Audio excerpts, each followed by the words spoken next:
So students, we have finished all the numerical problems of chapter 1, that was on page number 17.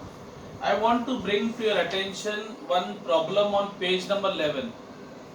Though it's a solved example, it's already solved, it's better we see it, okay? Because there are some concepts which we need to clarify there, okay? So let's see this sum on page 11. Sum number 3, a kangaroo can jump 2.5 meters vertically. What must be the initial velocity of the kangaroo? Okay.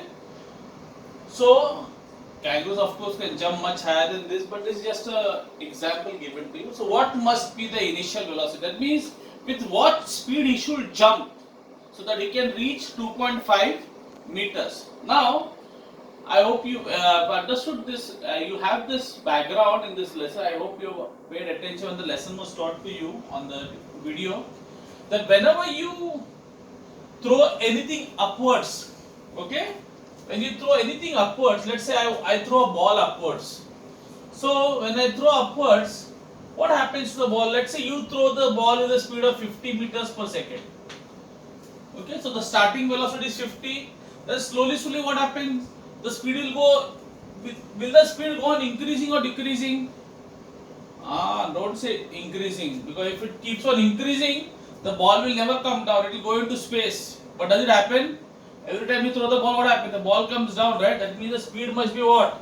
Decreasing. So 50, then it becomes 40, 30, and finally it becomes 0. When it goes to a particular height, it becomes 0, and then it starts coming down. So it's common sense. So whenever you throw a body upwards, the initial velocity or the starting velocity will always be the highest one, and the final velocity will be always 0. If the final velocity is not 0, if it goes and increases, as I told you, the ball will never come down, it will go into space. You also jump, you will also go into space, you will never land on the earth again. Okay? So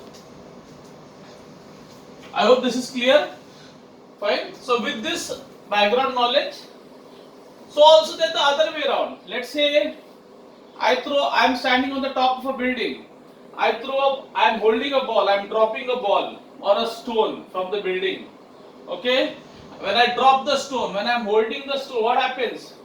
Which velocity is 0?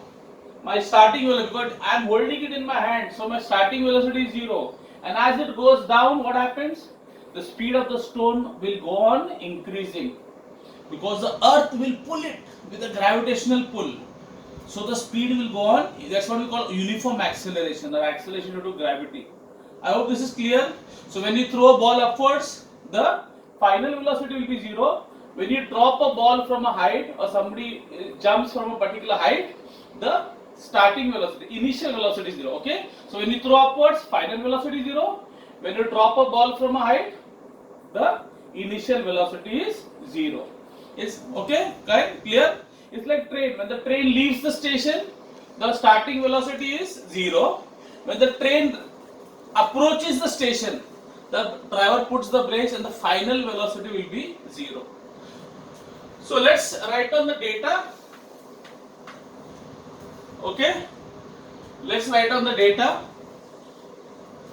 So what is given to you?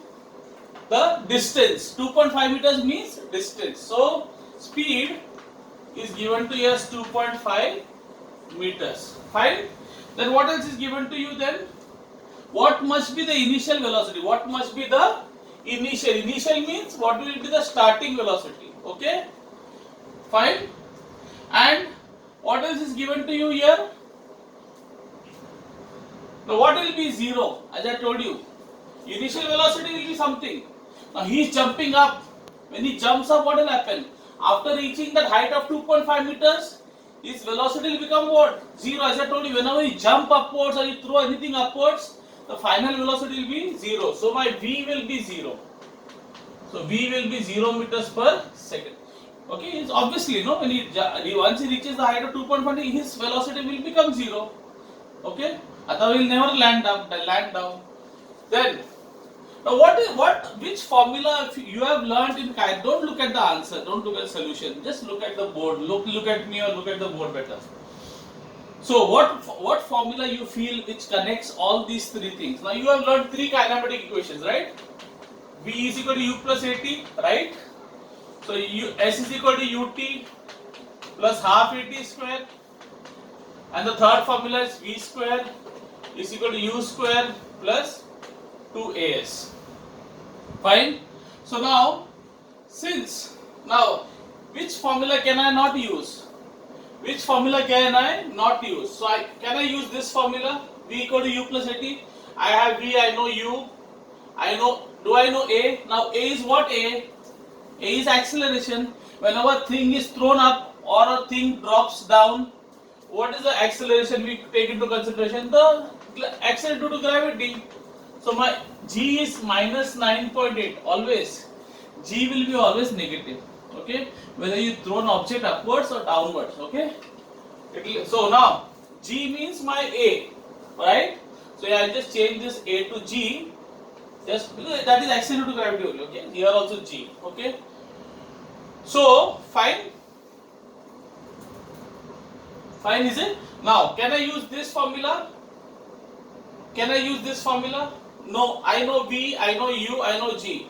So I have got V, I got U, and I have got G. But do I know T? No. That means I can't use this formula. I'm doing this some purpose so that you understand. Okay. Same way, can I use this formula? Tell me. I know S, barabar? I know U. That is what we have to find out, of course. G I know, but again the problem is I don't know T. I don't know U also, because you have to find out, and I don't know T also. Here also I didn't know U and I didn't know T. So again I don't know two things, so I cannot use this formula also. So which formula is left? This formula. Clear, boys? Okay. So I have V, I have to find out U, I know G and I know S. So I know everything except U. So this is the formula I can choose. So I hope it is clear. Okay. Why I didn't take these two formulas? Because in these two formulas I didn't know U also and I didn't know T also. I had to find out U and I didn't know T also. Here also I didn't know U, I didn't know T. T is time. So I have only one formula, the third kinematic equation which I have to use. So I'll use the third one. So what is the third equation? V square is equal to U square plus 2AS it is. It is AS, but A is acceleration due to gravity. A is acceleration, so we are considering G. Whenever thing is thrown up and down, as I told you, we take A as G. G and A is the same thing. Acceleration or acceleration due to gravity. Okay. Now V. Do I know V? Yes. I say 0 square. Do I know U? No, I don't know U. Plus 2 into G into S. 2GS means मतलब क्या? 2 multiplied by G multiplied by S. So 2 into G. G कितना? Acceleration due to gravity कितना है? वो तो fix है. Everywhere on the surface of the earth, the acceleration of gravity is considered as 9.8. Of course, there are some variations which we'll learn next time. Okay. Into S. S कितना है? तो 2.5. So I'll get 0 square is 0. U square. Now be careful. Plus into minus is minus. Fine. Plus into minus is minus. Then what do? You multiply 98 by, or you can do this way. You multiply 2. Just ignore this decimals. 98 25 multiplied by 2 is what? 50. Barabar? 25 multiplied by 2 is 50. So 25 2s are 50 and 98 into 50. Just think this is not 9.8, this is 98. So 98 into 50. 98 5 का कितना होता है? 98 5 का 490 and एक 0 डालो तो देखो मिलेगा 4900 and there are two decimals 1 2, so you get divided by 0, so 0 0 gone. So what I'll get? I hope it is clear. You are confused. I'll just show you. So plus into minus minus itna samjha? Okay, 2 into 9.8. Can I write 9.8 as 98 upon 10? I push the decimal down. When I go to the right, I put decimal down. Into 2.5 is 25 upon 10. Barabar? हो गया? Clear till here? Now, till here is clear. So now what I can do? 0 is equal to u square. Can I solve this? Can I solve this? 2 1s are 2, 5s are 5 1s are 5, 5s are 5 1s are 25. Then 5 ones are 5, 2s are, and 2 ones are 2, 40, 2 49s are. Okay, so I'll get u square minus 49. So what will I do as usual? I'll put the minus 49 this side. Yes, unknown should be on one side and the known should be. It's like an equation. So minus 49 goes here. So when minus 49 comes here, becomes plus 49 is equal to u square. So in other words, u square is equal to 49. U square is 49. That means u will be, when the square goes here, it becomes a what? Square root. So u will be root of 49. So u will be 7 meters per second. I hope it is clear. That means the kangaroo will have to jump with the speed of 7. Initial speed, starting speed should be 7 meters per second. Then only you can jump to a height of 2.5 meters. Okay. So remaining sums you just practice whatever solid example, go through it. Always go through all the solid examples in all the lessons, whichever I teach. Sometimes I may not be able to teach the solid examples because they are solved already. But this I thought was important, that's why I did with you. Okay. So thank you boys.